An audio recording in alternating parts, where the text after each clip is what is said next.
queria compartilhar com os irmãos uma experiência que eu tive ontem e deixar uma pergunta, uma reflexão para a nossa vida. Se o Senhor falasse para mim ou para você, coloca a sua casa em ordem, o que será que tem que ser colocado em ordem na nossa casa? Na nossa casa, né, espiritual, na nossa casa material. Então, que a gente possa parar e analisar, né, e buscar no Senhor. O que a gente pode fazer para colocar a nossa casa em ordem? Porque a experiência que eu tive ontem foi que, assim, o mundo, ele quer nos dar estratégias, caminhos, mas que são completamente fora dos princípios do Senhor, dos princípios que estão na palavra. Então, que a gente possa ter bastante cuidado, né, com o que estamos ouvindo, aonde estamos indo, porque o mundo ele está vindo contra todos os princípios, né, que o Senhor quer para a nossa vida, quer para a nossa família, que possamos estar vigilantes e atentos e que possamos nos examinar e ver o que eu posso colocar em ordem na minha casa e pedir ao Senhor para que nos ajude, porque são muitas coisas, eu acredito, né? Porque na minha casa, né, tem muitas coisas que precisam ser colocadas em ordem, mas eu descobri que, né, mais do que nunca, que é no Senhor, é com o Senhor que a gente vai conseguir fazer essas coisas. Que o mundo, ele está completamente avesso aos princípios do Senhor. Amém? Vamos adorar o Senhor nessa noite. Que o Espírito Santo de Deus venha falar melhor ao nosso coração. Que possamos adorá-lo. Amém?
Te entregamos.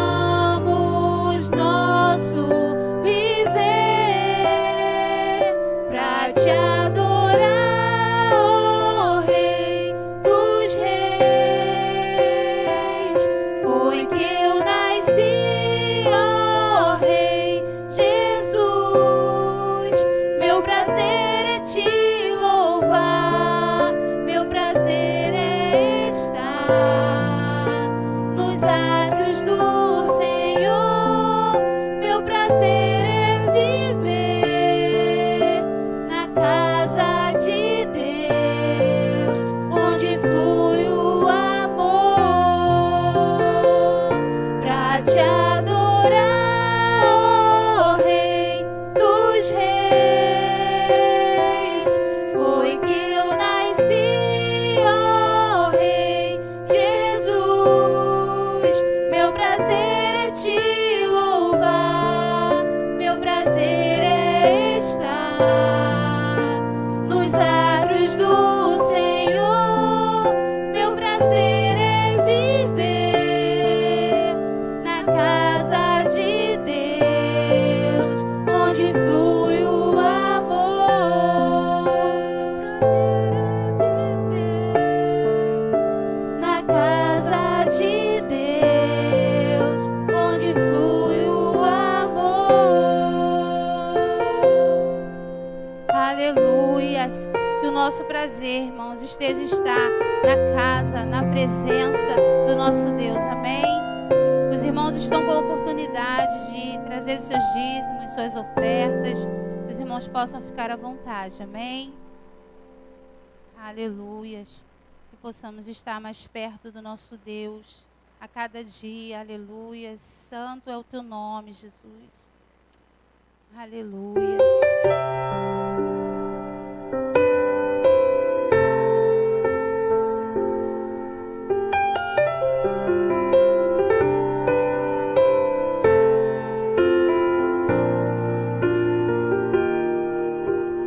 Perto quero estar,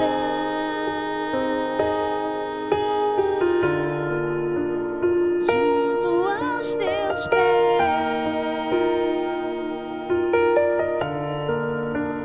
pois prazer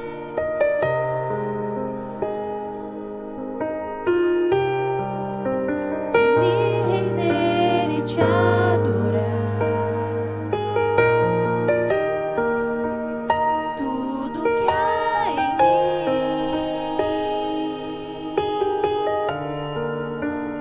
quero te ofertar,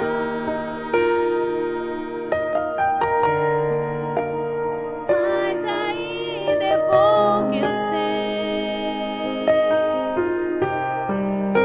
se comparado ao que eu ganhei.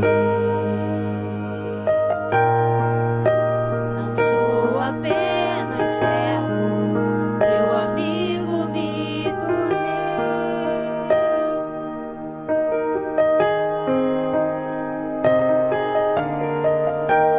Te louvarei, não importam as circunstâncias, adorarei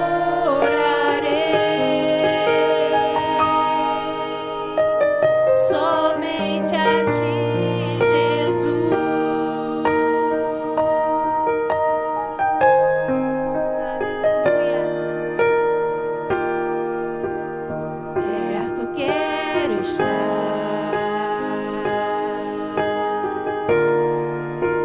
junto aos teus pés,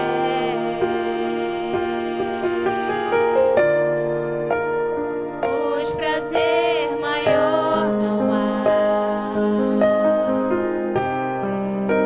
que me render e te adorar.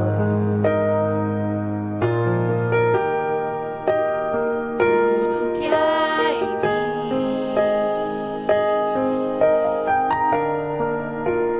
quero te ofertar,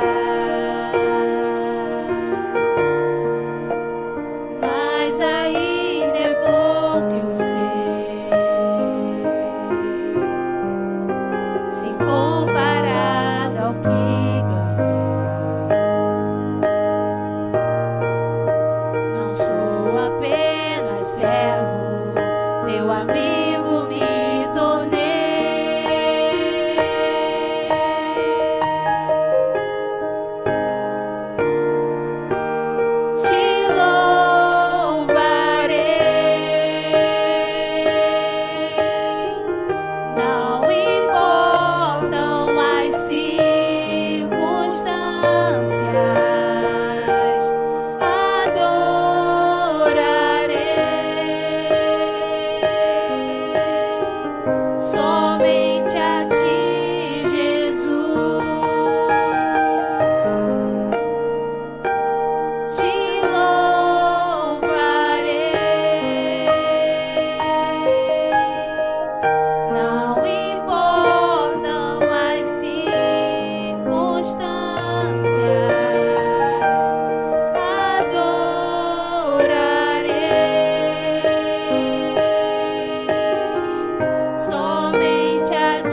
seja dado ao nosso Deus. Amém?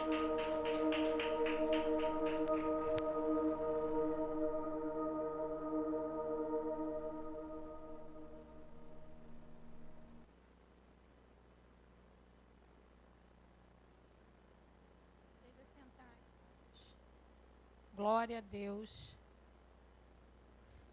É muito bom, né? É um privilégio mesmo estarmos na casa do Senhor e ver o agir de Deus nas nossas vidas. A irmã trouxe a palavra hoje, que teve no debate Melodia. Eu, pelo menos, gosto muito. E há uns meses atrás, eu tinha lido essa passagem, Deus tinha falado muito comigo. E foi resposta de oração. E é muito bom, porque a gente sente a presença de Deus, né? E quando o nosso Deus nos responde, significa que Ele está atento às nossas orações, que nós realmente temos um relacionamento com Ele, né? De pai para filho, de filho para pai. Louvado seja o nome do Senhor. Sem mais delongas, eu vou estar orando pelos dízimos, pelas ofertas, pela vida do nosso irmão pregador, né? Isaías Ribeiro, tá? E que Deus possa estar falando grandemente aos nossos corações, possamos estar atentos à palavra do Senhor. Oremos. Senhor Deus Todo-Poderoso, obrigada, Senhor, mais uma vez por essa oportunidade, privilégio de estarmos na Tua casa, Senhor. Muito obrigada, Senhor, porque o Senhor já se faz presente, o Senhor já estava aqui, ó Pai, antes mesmo de nós chegarmos. E o Senhor já tem falado conosco, Pai, através dos louvores, através da palavra, Senhor, que já foi, Senhor, ministrada neste lugar. Muito obrigada, meu Deus, porque só o Senhor é Deus. De eternidade em eternidade, só o Senhor é Deus. Senhor, nós te somos gratos também pelos dízimos, pelas ofertas depositadas, Senhor, no teu altar. Muito obrigada, meu Deus, porque, Senhor, fazemos isso porque já fomos abençoados por Ti, ó Pai. Nada te devemos, ó Deus, nós somente, ó Pai, devolvemos a Ti o que é Teu, Senhor. Deus querido, receba no Seu trono de glória, ó Pai, a nossa adoração, Senhor, através dos dízimos e das ofertas. E, Senhor, abençoa, Pai, porventura, se há alguém aqui que não pôde fazê-lo, Senhor, abençoa, Pai, abrindo as janelas dos céus sobre a vida dessa pessoa, abrindo com porta de emprego, com entendimento, com sabedoria, ó Pai, para juntos, ó Pai, estar também louvando, glorificando o Teu nome, ó Pai, na beleza da Tua santidade. Toma, Senhor, nas Tuas mãos, ó Pai, o palestrante desta noite, o irmão Isaías. Deus, usa o Teu filho, Senhor, com poder e glória, para falar, Senhor, a Tua igreja, ó Pai. Essa é a oração, Pai, que te fazemos no nome santo de Jesus, que vive e reina para todo sempre. Amém e amém.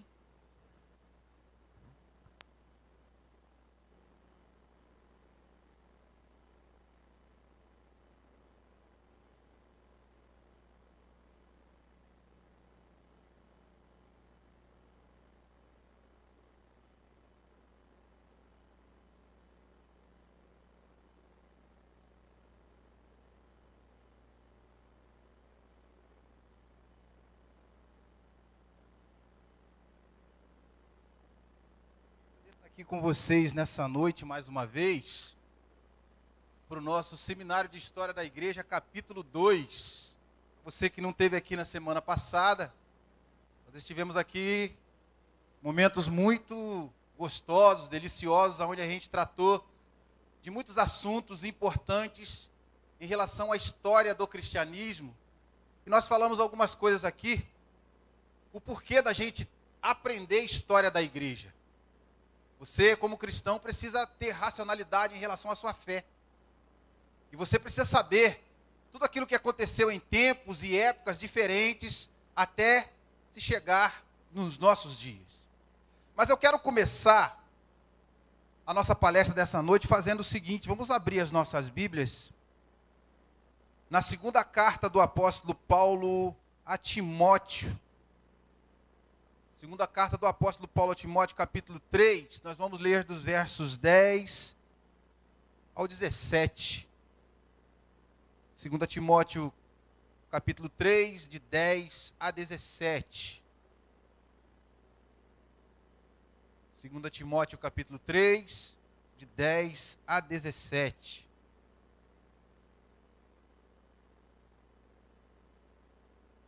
Segunda Timóteo capítulo 3, de 10 a 17. Se tiver alguém do seu lado procurando a segunda carta de Timóteo, fala para ele, fica tranquilo que está na Bíblia, você vai encontrar. Não desapareceu daí. E tranquilo. 2 Timóteo 3, de 10 a 17. Hoje a gente tem alguns jargões, né, na igreja popular, aonde as pessoas brincam, né? Se você achou, diga amém. Se você não achou, diga misericórdia. Eu digo diferente. Se você achou, amém. Se você não achou, escola bíblica dominical, amém? É onde a gente aprende a manusear a Bíblia, não é, Antônio? Não é, Alexandre? Então, é aí que a gente está vendo como é que está a nossa situação. Mas vamos lá. 2 Timóteo capítulo 3, de 10 a 17. Vamos ver o que o apóstolo Paulo está falando com um dos seus discípulos, uma pessoa que ele pegou para discipular diretamente, Timóteo. Quem é Timóteo? É o jovem pastor de uma igreja, a igreja de Éfeso. Todo mundo aqui sabe disso, amém? Todo mundo sabe aqui que Timóteo era pastor da igreja de Éfeso, viu? Todo mundo sabe, amém? Agora todo mundo sabe? Todo mundo sabe? Então, vamos lá. O que Paulo vai falar para Timóteo? Tu, porém, tens seguido a minha doutrina, modo de viver, intenção, fé, longanimidade, amor, paciência, perseguições e aflições, tais quais me aconteceram em Antioquia, em Icônio, em Listra. Quantas perseguições sofri e o Senhor de todas me livrou. Paulo está falando para Timóteo sobre o quê? Sobre as suas viagens missionárias. Não foi nada fácil. Ser fiel a Deus, Timóteo, não é fácil. Ele continua. E também todos os que piamente querem viver em Cristo Jesus padecerão o quê? Perseguições. Ser fiel a Deus sempre vai custar um preço caro. Mas os homens maus e enganadores irão de mal para pior, enganando e sendo enganados. Paulo está no 1º século e o cristianismo ele é fundado num momento onde tem muita gente que não se pode confiar e se faz de religioso e de bonzinho. Parece até com algumas pessoas do nosso tempo, mas vamos deixar isso para lá, né? Mais à frente a gente vai falar sobre isso. Tu, porém, olha só, tu, Timóteo, independente do que está acontecendo à sua volta, tu, porém, você, Timóteo, permanece naquilo que aprendeste e de que foste inteirado, sabendo de quem o tens aprendido, do próprio Senhor. E que desde a tua meninice sabes as sagradas escrituras, que podem fazer-te sábio para a salvação, pela fé que há em Cristo Jesus. Toda a escritura é divinamente inspirada e proveitosa para quê? Para ensinar, para repreender, para corrigir, para instruir em justiça, para que o homem de Deus, a pessoa de Deus, seja perfeito e perfeitamente instruído para toda a boa obra. O que o apóstolo Paulo está fazendo com Timóteo? Mostrando para Timóteo o quanto é importante se guardar uma coisa: tradição. Nós somos igreja, permaneceremos igreja enquanto guardarmos as tradições dos apóstolos. Porque os apóstolos lutaram em guardar a tradição de quem? De quem? Quando deixamos estas tradições, nós vamos correr um risco. Qual é o risco? De passar por inovações. As inovações não são necessárias. Devemos guardar as santas tradições, as santas escrituras. Tudo aquilo que a gente ouve, a gente deve examinar aonde? Aonde? Vamos lá então, vamos fazer uma recapitulação da semana passada? Rapidinho. Como se fosse uma prova. Mas já, uma semana depois. Primeira coisa que eu falei. A gente precisa ser racional quando a gente lê a Bíblia. E a Bíblia, ela é escrita mas a gente tem que perceber que nela existem algumas divisões. Ó, santa tradição, racionalidade, raízes.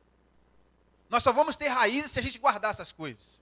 Então vamos lá. Já que a Bíblia ela tem que ser lida dessa maneira, o que eu preciso entender em primeiro lugar? A Bíblia é escrita em duas partes. Quais são elas mesmo? Que susto, eu pensei que alguém ia chamar o Antigo Testamento de velho. Ninguém chamou o Antigo Testamento de velho, eu já estou feliz. Amém. Nunca mais chame o Antigo Testamento de velho. Se algum crente chegar para você e dizer que a Bíblia se divide em duas partes, Velho e Antigo Testamento, você repreende ele. Fala para ele, irmão, isso não é de Deus. Correto?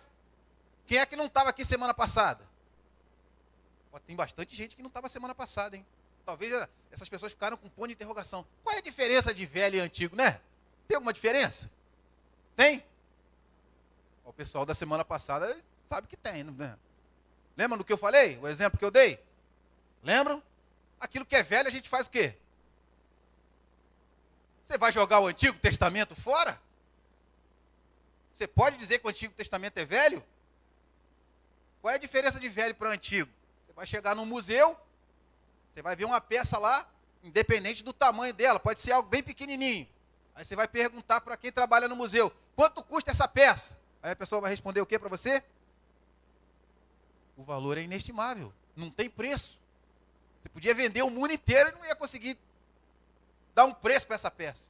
O Antigo Testamento tem preço? O Antigo Testamento é a palavra? Olha o Caio aí de novo. Semana passada só deu o Caio. Olha o Caio, sentou no primeiro banco, meu auxiliar. Muito obrigado, fica aí perto, senão eu me perco, hein? Me ajuda, me ajuda. Outra coisa que eu falei na semana passada. É importante estudar a história da igreja, é importante falar sobre santa tradição, porque a Bíblia ela trata de 3 assuntos extremamente fundamentais. Se a gente não entender isso, a gente não entende a Bíblia em momento nenhum, a gente vai se perder. A Bíblia fala de 3 aspectos importantes. Rapaz, eu esqueci. Opa, alguém já até me antecipou. Vamos ver agora, não repete não, vamos ver se o pessoal vai lembrar. Quais são os 3 aspectos que a Bíblia se divide do Gênesis ao Apocalipse, quais são os assuntos?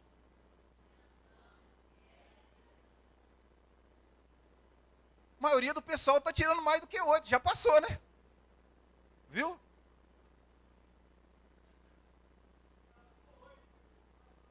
Nem pareceu que a Tamires falou antes. Não é isso? A Bíblia fala de 3 assuntos interessantíssimos, importantíssimos para a gente entender o que a gente chama de plano eterno da redenção. Criação.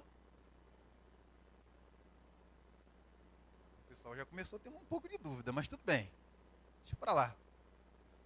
Na semana passada a gente falou sobre como a igreja foi instituída, como o cristianismo foi instituído, não é isso? Os profetas falaram que num determinado tempo viria alguém que seria o Messias, não é isso? Ele surge no Novo Testamento, ele é batizado por João Batista, aonde mesmo? Esqueci o nome do rio lá, qual é o nome?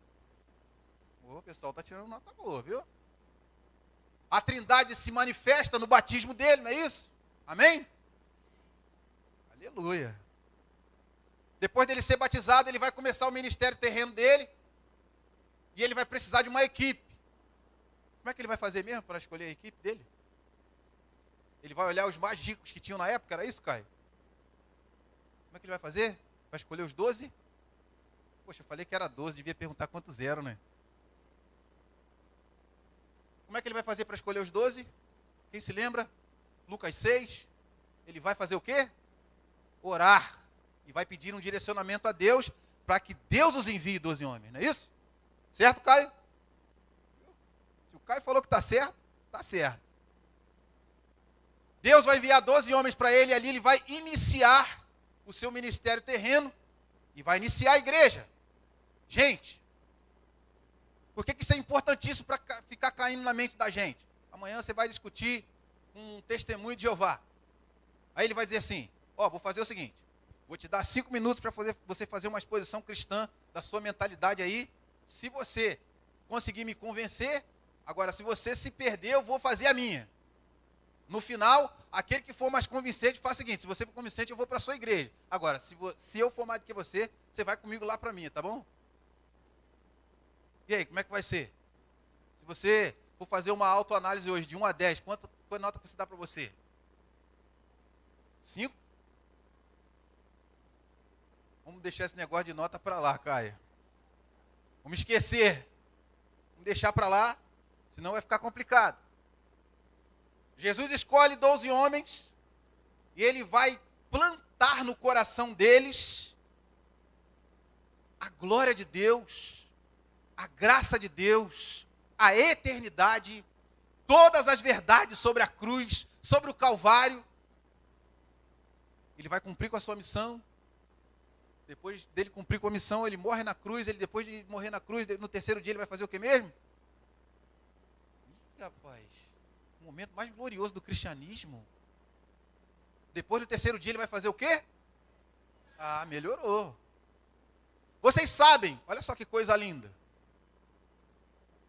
Se o cristianismo tivesse se encerrado com a morte de Jesus Cristo, a gente ia pregar o evangelho ao som de uma marcha fúnebre. Seria bom ou seria ruim? Mas a gente prega o evangelho debaixo da perspectiva da... O pessoal está em dúvida ainda, gente. Debaixo da perspectiva da ressurreição. E por quê? Para que a gente pregue o evangelho em júbilo e festa, não é isso? Positivo? Se tinha alguma dúvida, agora não vai ter, né? Se alguém perguntar para você, qual a diferença de pregar o evangelho na perspectiva só da morte e da ressurreição? Você já sabe responder, não sabe? Isso tudo é história da igreja. Isso tudo é ensinado lá desde os primórdios.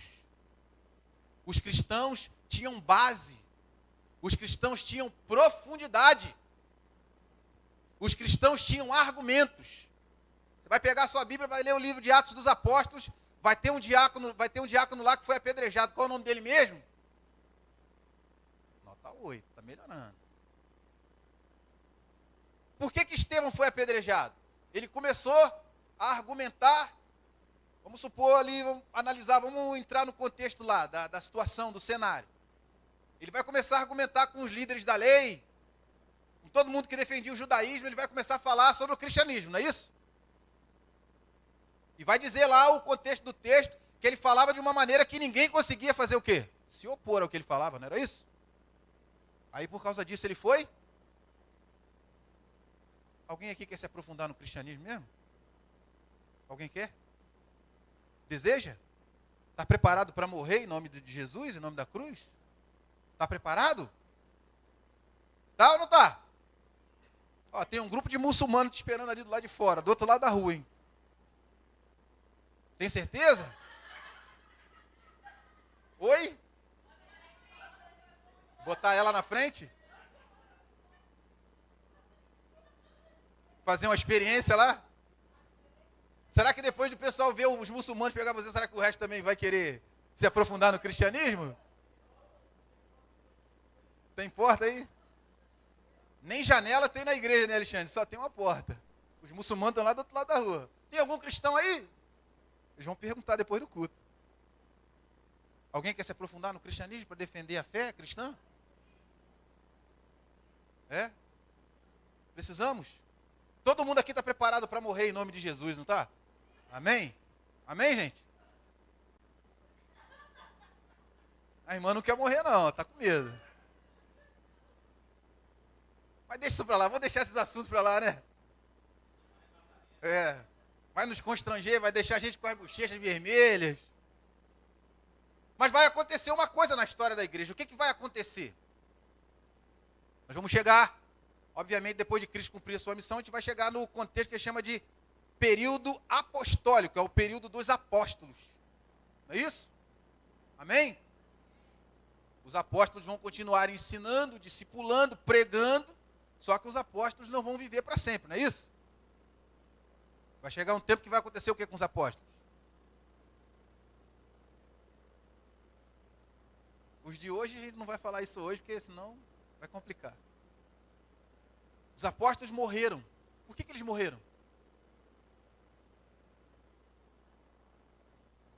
Poxa, mas A história do cristianismo é sempre uma história que sempre vai falar de morte no final, de fidelidade e de cruz. Existe evangelho sem cruz, gente? Vocês estão vendo hoje no século 21 muita gente pregando um evangelho sem cruz? Já repararam isso? Estão reparando isso? Se os apóstolos hoje estivessem vivos e vissem muitas portinhas abertas por aí, aonde se prega um dito evangelho sem cruz, o que os apóstolos fariam? O que eles fariam? Eles ensinariam? Eles denunciariam? Eles diriam que aquilo ali não é evangelho? Eles fariam isso? Eles seriam amados, abraçados e acolhidos por essa gente aí? Está explicado por que eles morreram? Então, lá no primeiro... Ih, já ia entregando ouro de novo eu. O Novo Testamento foi escrito em qual século mesmo? Você não pode falar mais não, hein? Não pode falar mais não. Qual é o século que o Novo Testamento foi escrito? Primeiro século. Todo cristão sabe isso também, né? Amém, não sabe? Todo cristão sabe isso. Se alguém perguntar para você, quando foi escrito o Novo Testamento? Você vai responder que foi escrito quando? No primeiro século. Não é isso? Em que idioma foi escrito o Novo Testamento? Não fala também. Qual? O grego? Ah, não foi o hebraico, não? Não? Foi o grego ou foi o hebraico? O grego. Isso aí. Santas tradições. Oi? Pois é. Mas vamos deixar essa parte para lá também. Hoje a gente vai entrar num assunto onde a gente vai perceber que os apóstolos morreram. E agora, quem é que vai seguir com a santa tradição? E agora? Quem é que vai pregar a verdade? E agora? Quem é que vai enfrentar o cenário? E agora? E agora? E agora? Você tem um espelho em casa? Quando você entra na frente do espelho, você vai ver quem é que vai continuar. É. Será que a ficha consegue cair para a gente? Com o passar dos séculos, depois que os apóstolos morreram, aqueles que foram discipulados, aqueles que ouviram a pregação do evangelho, viraram as costas, foram correndo embora, fizeram isso? Eles deram prosseguimento? Cadê a prova que eles deram prosseguimento? Onde está a prova?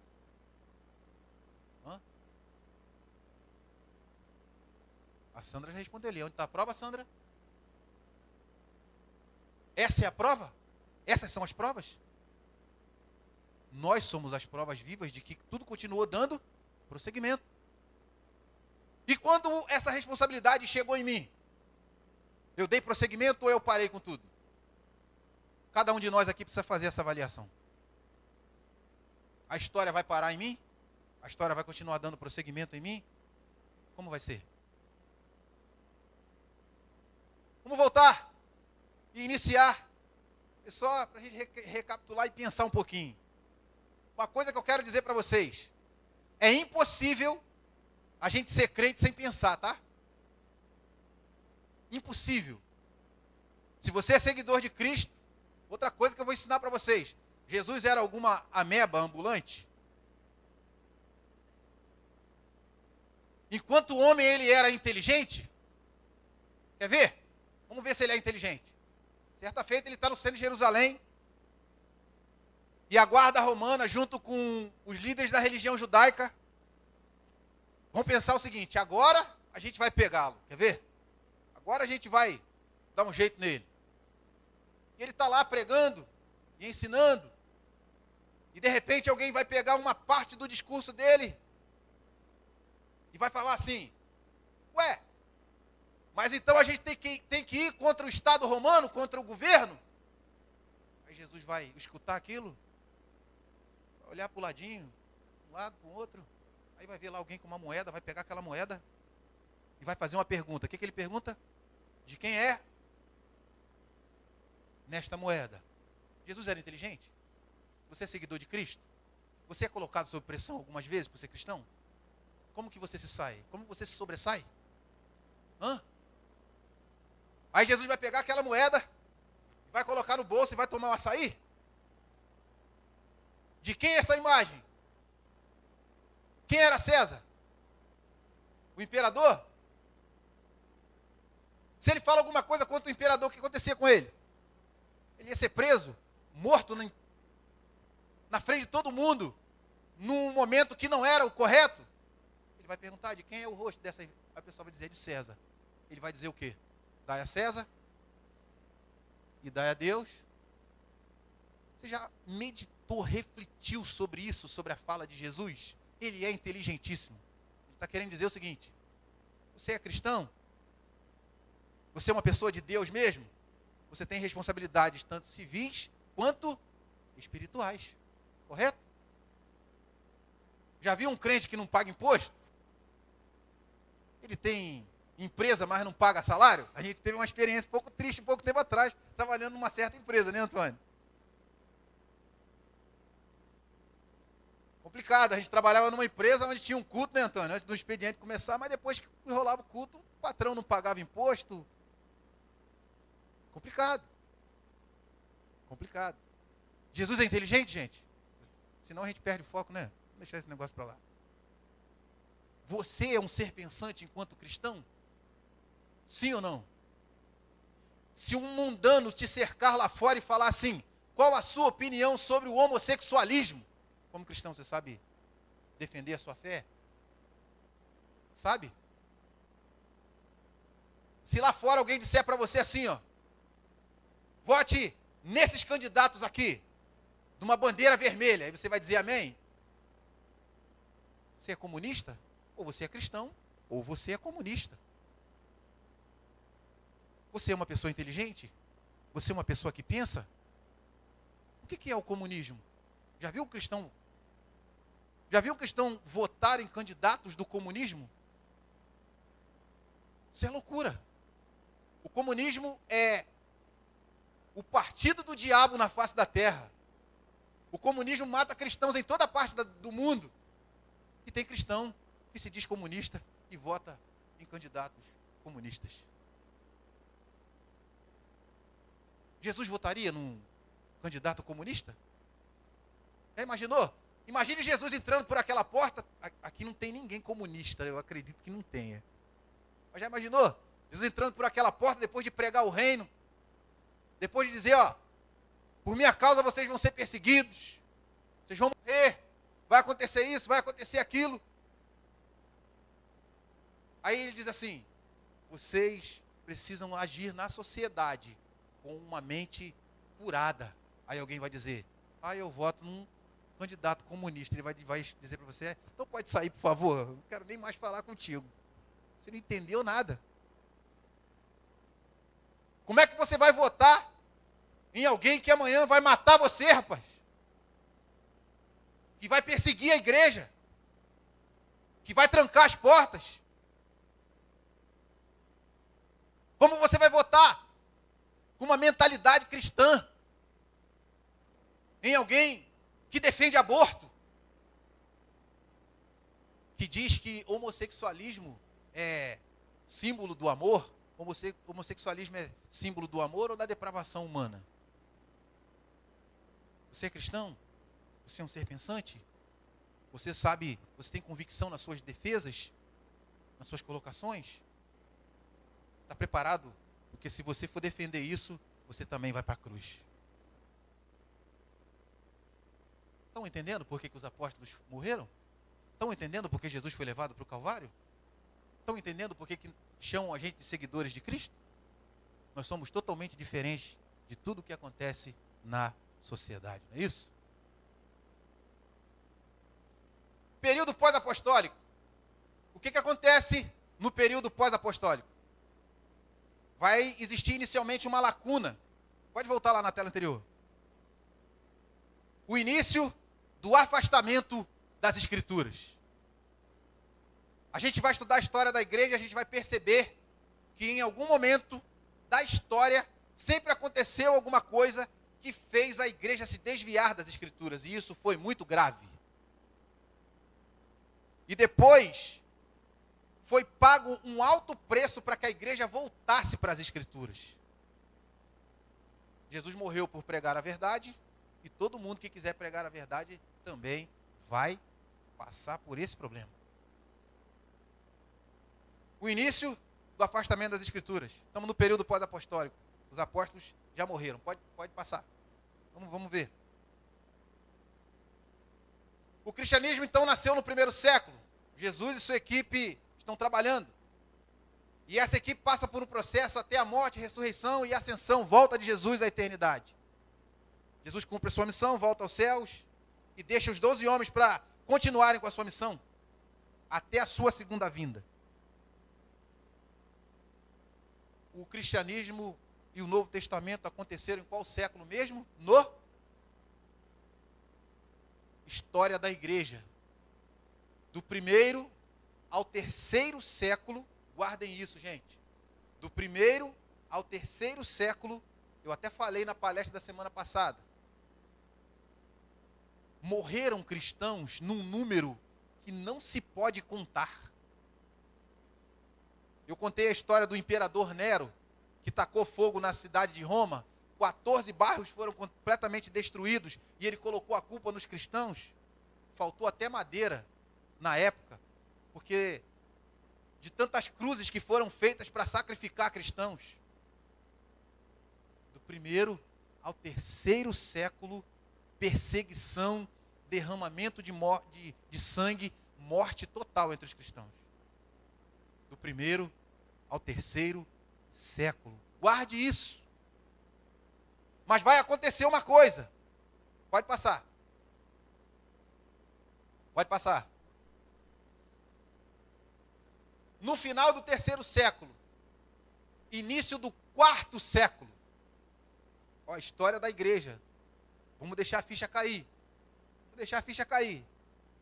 Início do quarto século, se todos os imperadores romanos anteriores perseguiam o cristianismo, tem um.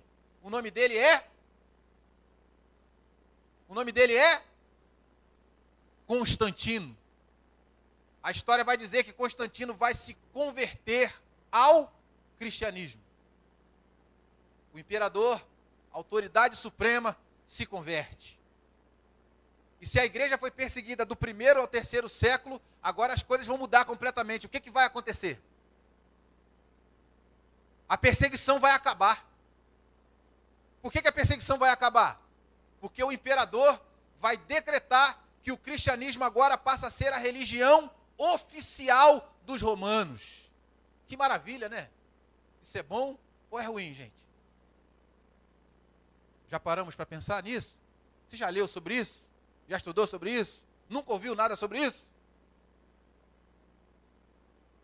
A igreja, do primeiro ao terceiro século, já que os cristãos eram perseguidos, aprisionados, mortos, jogados nas arenas, sacrificados, queimados vivos. Sabia disso? No quarto século, vai acontecer uma coisa, esse imperador vai se converter, vai acabar a perseguição. A igreja se reunia onde? Onde os cristãos se reuniam? Sempre escondidos, em cavernas, para não serem presos. Todo mundo sabia disso também, né? Amém? Eles se reuniam em cavernas ou na casa de novos convertidos. Ou seja, alguém pregou na casa da irmã Sandra, ela se converteu hoje. Aí, todo mundo falando baixinho assim, ó. Reunião lá na casa da irmã Sandra na próxima semana. Toma cuidado com a guarda romana que eles estão vindo atrás da gente. Já imaginou tensão o tempo todo? Já imaginaram isso? E mesmo fazendo dessa forma, lá no século I, ainda tinha algum endemoniado que passava um WhatsApp lá para o imperador César, não é isso? Ele recebia lá o WhatsApp e mandava a guarda romana, ó, lá na casa da Sandrinha, lá, ó. O pessoal tá lá. A guarda romana chegava, retirava os cristãos, alguns iam para o cárcere, outros eram decapitados em praça pública, para servir de exemplo para que o cristianismo viesse cessar. Mas quanto mais a igreja era perseguida e morta, quanto mais os cristãos eram mortos, mais a igreja... Pode falar, Alexandre.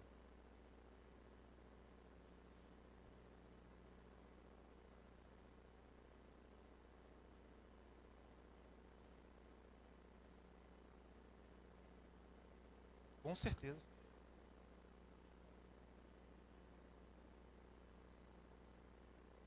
vai hoje em determinados países aí do Oriente Médio e tem um monte de missionário lá sendo morto. Não tem? Aí você assiste aquilo pelas redes sociais, aí você vê. Como é que você reage? Friamente? Mas se fosse seu parente, você reagiria friamente? A Igreja Batista Escudo da Fé está convocando todos vocês aqui para se inscreverem rapidamente para serem missionários no país aí do Oriente. Por favor, voluntários, se coloquem de pé. Voluntários, se coloquem de pé. Olha o Caio.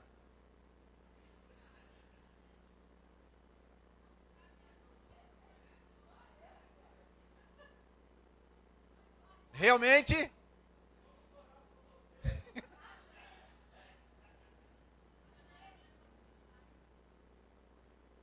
Que maravilha, hein?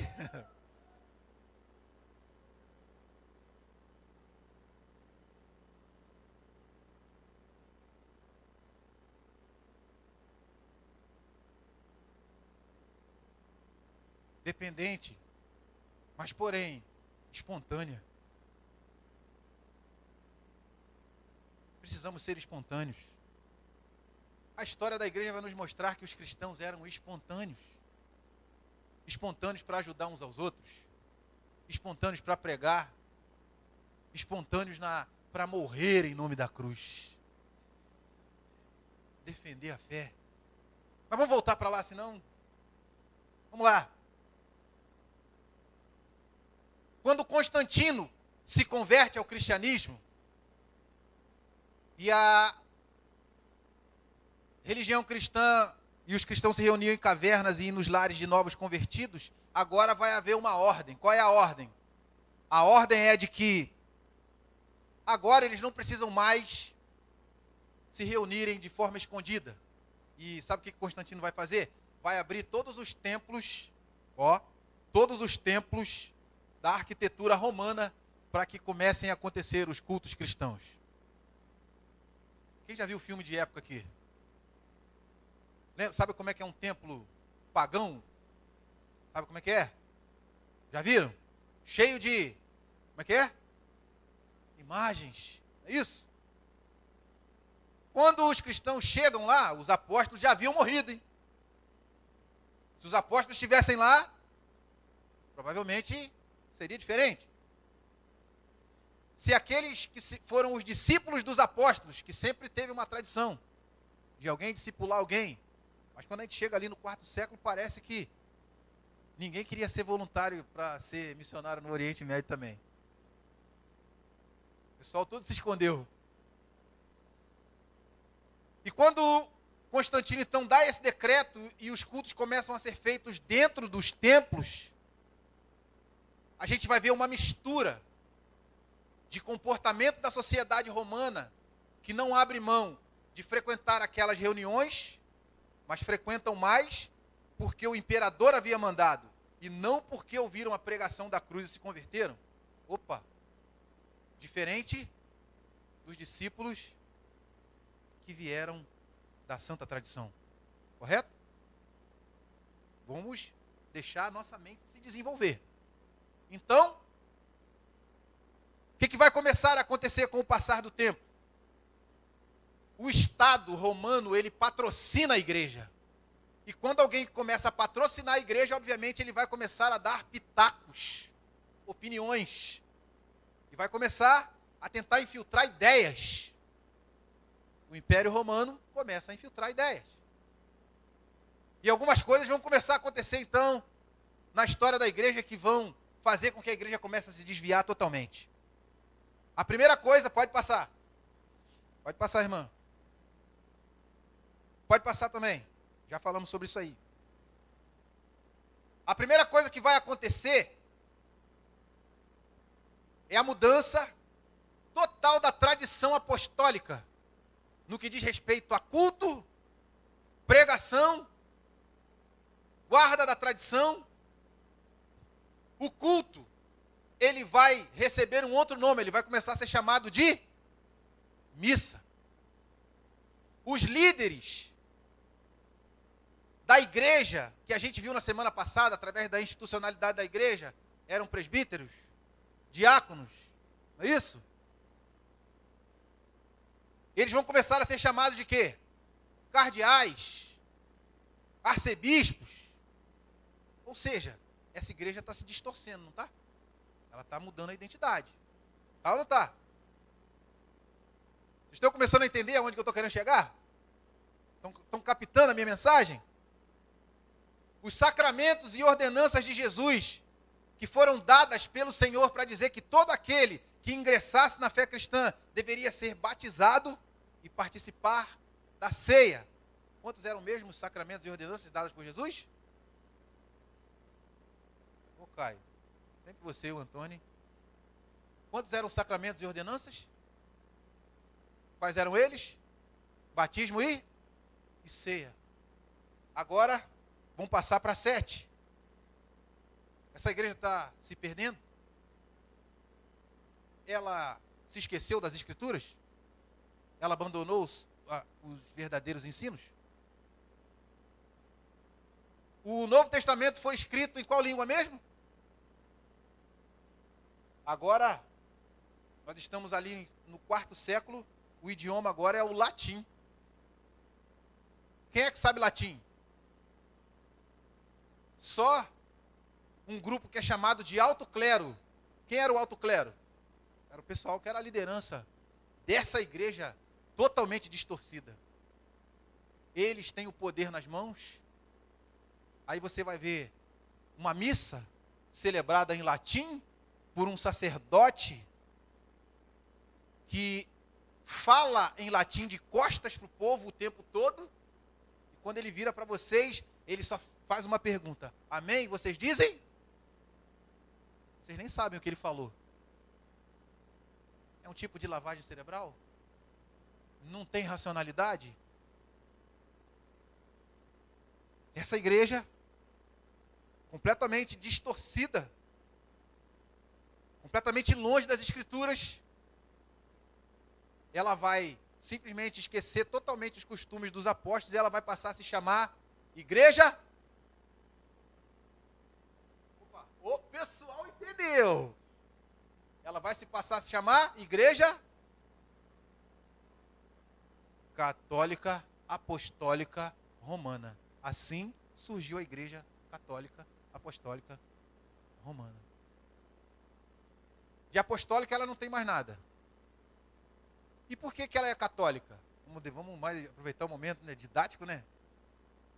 Se alguém chegar para você e falar, você é cristão? Você vai dizer o quê? Sim. Aí ele vai dizer assim, você sabia que você também é católico?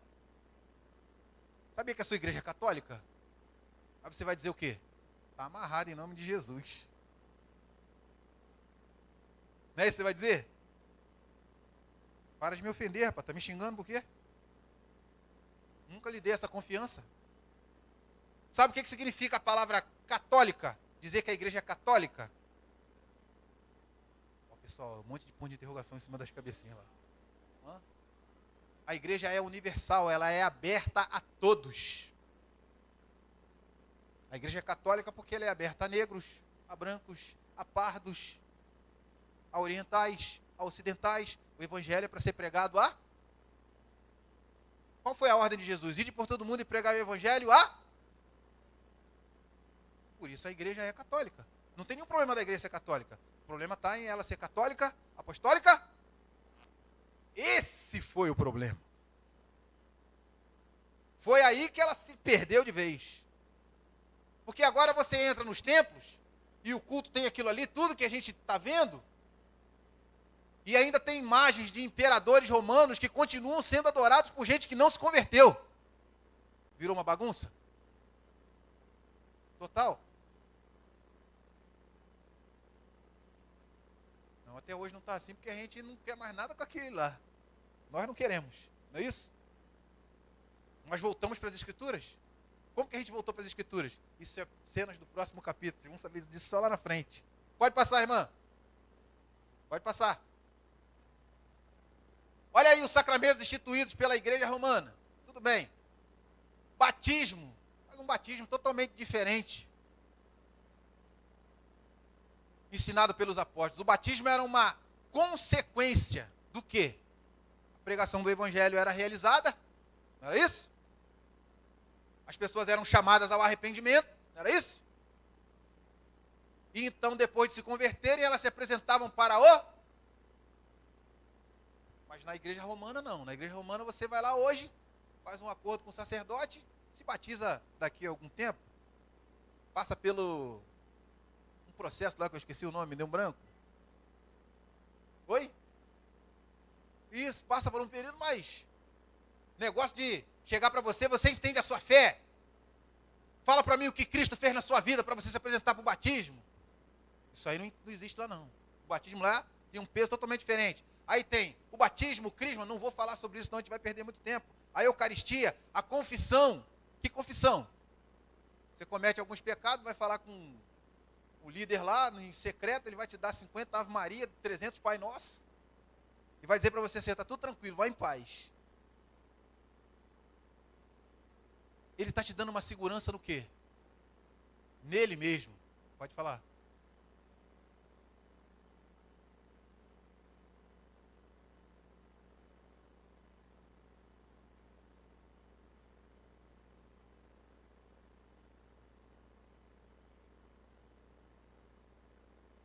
Não, e o véu do templo se rasgou, não é isso que a Bíblia fala?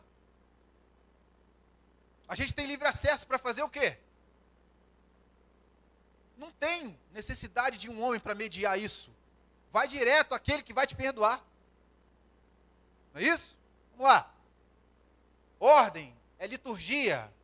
Matrimônio, casamento para eles também é sacramento. E a extrema unção. Irmão.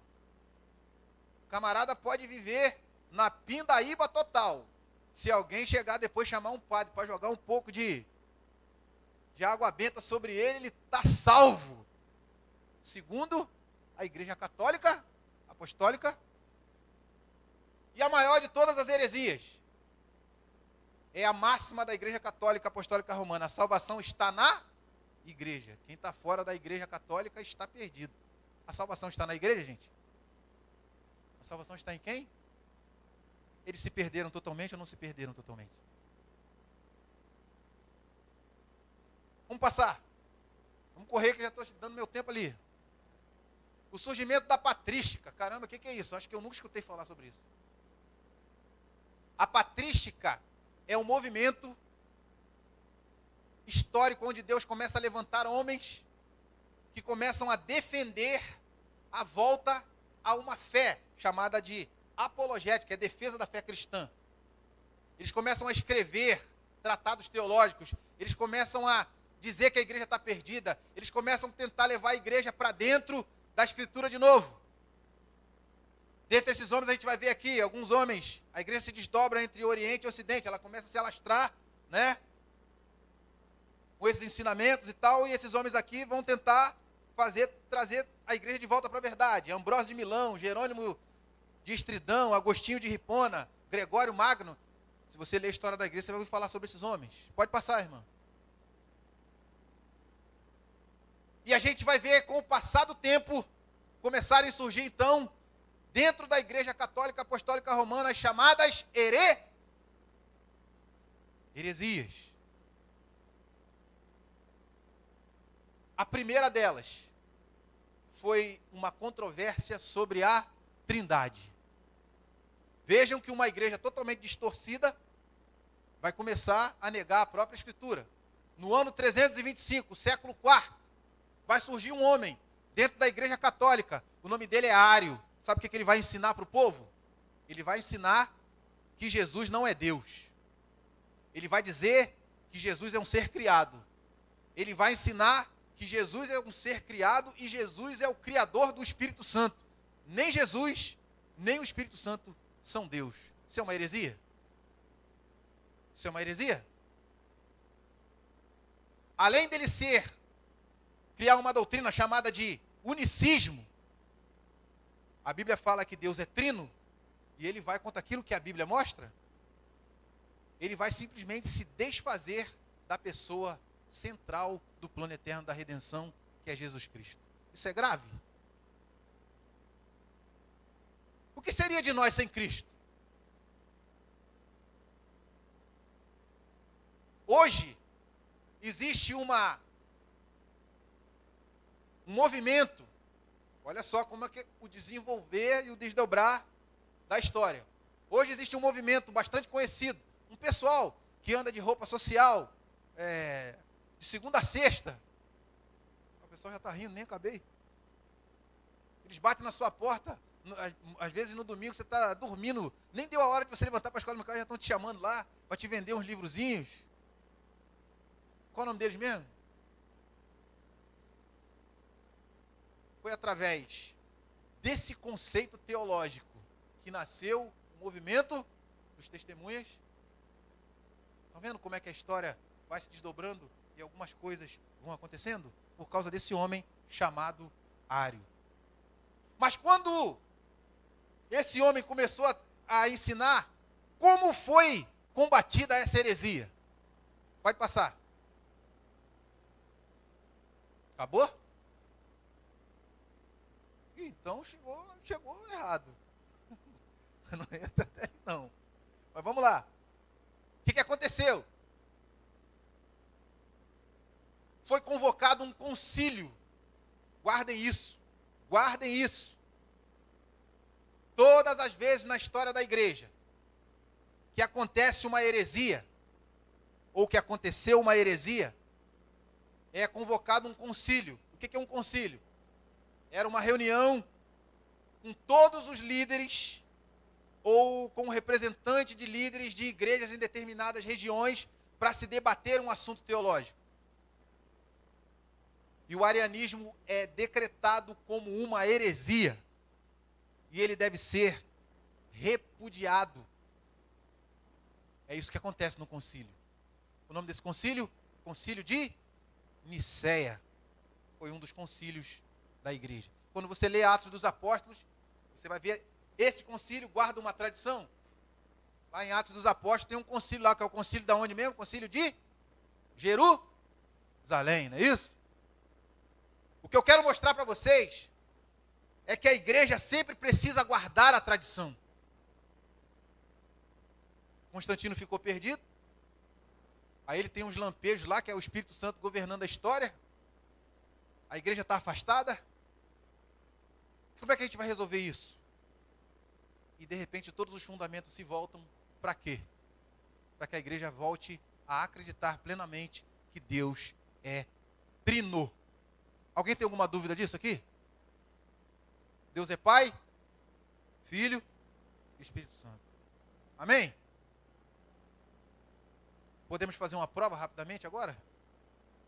Podemos? Sim ou não? Estamos prontos? Sim ou não? Vocês estão rindo por quê então? Podemos ou não podemos? Estou brincando. Não vamos fazer prova hoje não, vamos deixar para a semana que vem. Vou dar uma semana para vocês se prepararem. Tá bom? Então vamos lá, para a gente encerrar.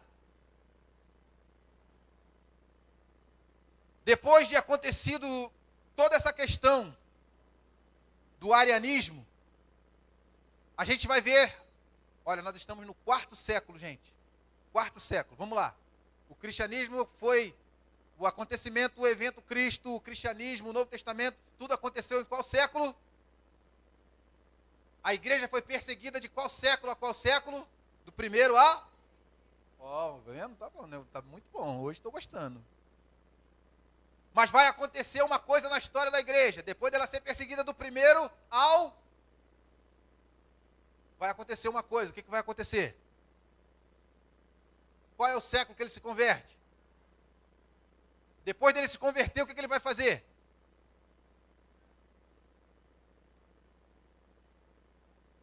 Mas só que a igreja passa a ser patrocinada pelo Estado. Ela começa a se perder. Ela começa a se afastar das... O pessoal hoje está de parabéns. Depois de um tempo, a igreja começa a se afastar, se afastar, se afastar. Alguns ensinamentos começam a entrar. Esses ensinamentos são ensinamentos que vão contra as Escrituras. Esses ensinamentos são chamados de...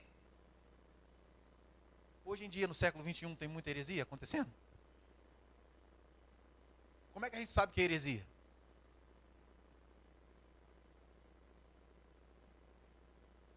vai contra as Escrituras, não é isso?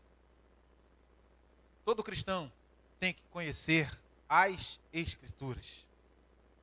Então, para a gente encerrar hoje, são 8h15, hoje eu acabei mais cedo que na semana passada.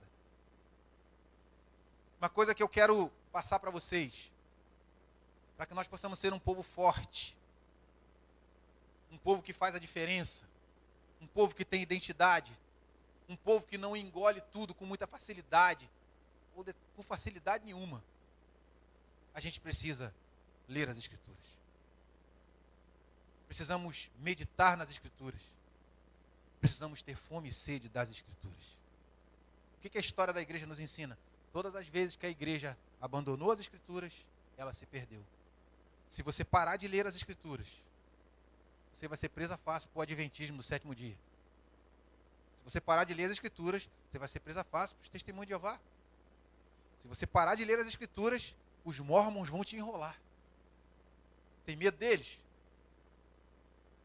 Eles são terríveis.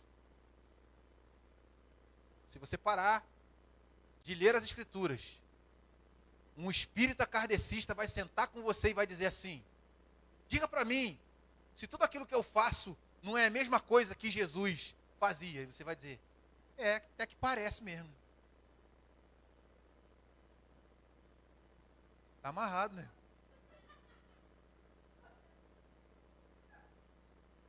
Pois é.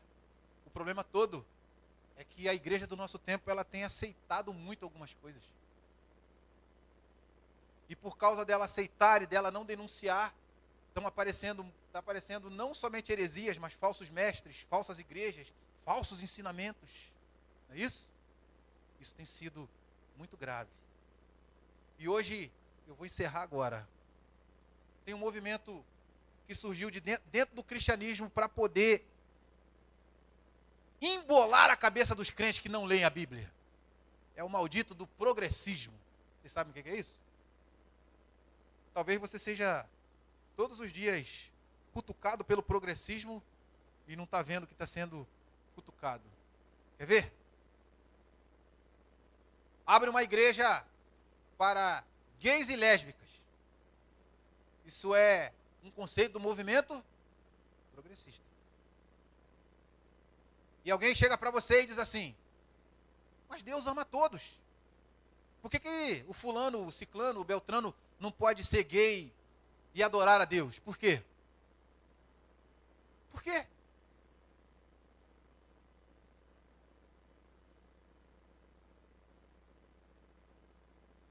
Você, como responde a essas causas? Somos seguidores de Jesus? Jesus saberia responder a isso? O projeto de Deus na criação foi perfeito? Foi? Deus criou o quê? Então, se alguém é gay, ele está em pecado? Ou a gente tem alguma dúvida? Só que nós cristãos, às vezes, somos um pouco políticos demais, né? Você tem algum amigo homossexual? Quem aqui tem amigos homossexuais? Eu tenho. Eu tenho amigos homossexuais. Mas quando ele chega para mim, para conversar comigo sobre algumas coisas, quando eles chegam para conversar, eles não demoram nem 2 minutos. Mas você não acha? Eu não acho nada. A Bíblia diz assim. Mas, não tem mais. Eu te respeito como pessoa, como ser humano, mas eu quero te dizer, arrependa-se dos seus pecados. Volta para o plano original de Deus. Deus não se enganou depois de tanto tempo. Já imaginou? Conceito do movimento progressista hoje. O tempo passou e Deus abriu possibilidades de um amor livre. Isso é verdade, gente? Deus é imutável. Mas se você, como cristão, não tem nem sombra de variação, se você, cristão, demonstrar essa identidade na sociedade lá fora, o que vai acontecer com você? As pessoas vão te convidar para comer uma pizza no final de semana. Não é isso? A história da igreja vai nos mostrar sempre que nós precisamos ser autênticos. Sempre autênticos. Se alguma coisa acontece que sai da Escritura, que começa a acontecer tudo que a gente viu aqui, a gente deve dizer urgentemente, está errado, voltemos para as... Vamos ficar de pé?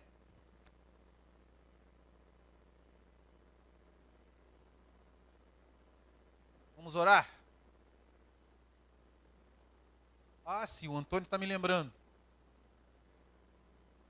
A gente está falando sobre esses assuntos da história da igreja, a gente tem uma apostila pronta, com os assuntos, obviamente, escritos, explicados de uma maneira mais expansiva. Se você desejar receber essa apostila, procure o Antônio, a irmã Vânia, que é aquela moça lá, está lá atrás, lá, perto da Dona Maria, que semana passada eu perguntei se tinha alguma Maria Chicória. Ela está perto da Dona Maria, que não é a Maria Chicória da minha história. Né, Dona Maria?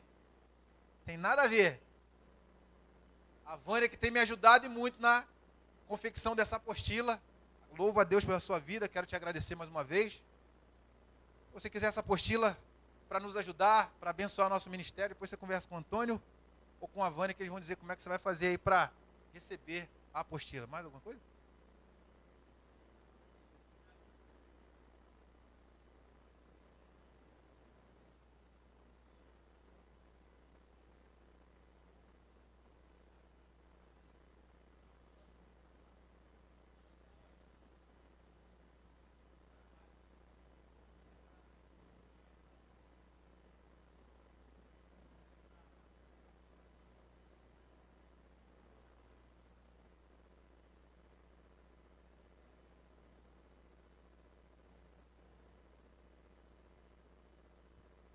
Vamos orar? Vamos inclinar as nossas cabeças então, vamos falar com Deus. Deus eterno, nós te agradecemos por tudo aquilo que nos foi ensinado aqui nesta noite. Nós aprendemos com a história da tua igreja, nós aprendemos com a tua palavra, nós aprendemos uns com os outros. E o teu Espírito cria convicções profundas em nossos corações. Convicções tão profundas de amor por ti, que fazem com que nós venhamos a declarar nesta noite que nós entregaríamos as nossas vidas, se assim fosse necessário, para que o teu nome fosse glorificado.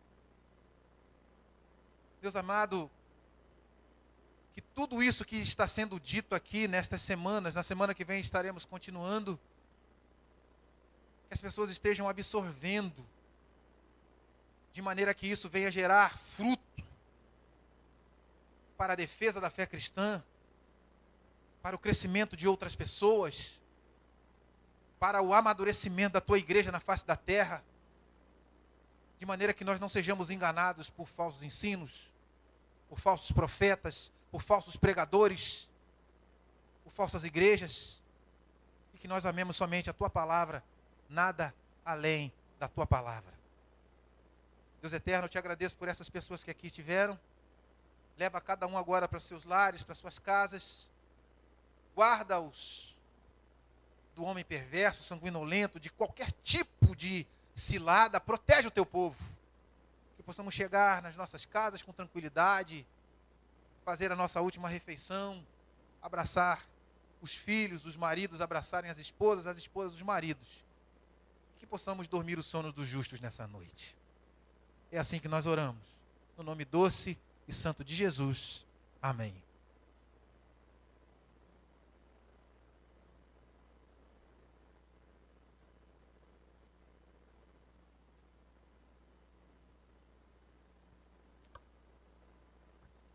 A paz, irmãos, podeis assentar. O irmão já fez a oração final. E convido a todos a estar novamente na quinta-feira para aprendermos mais e mais do Senhor.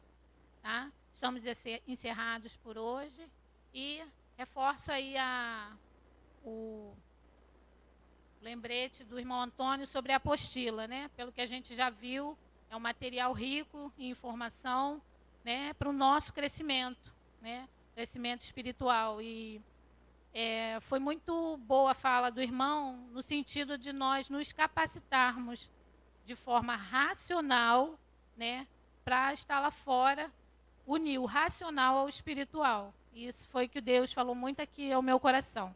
Estamos encerrados, possamos ir em paz para os nossos lares.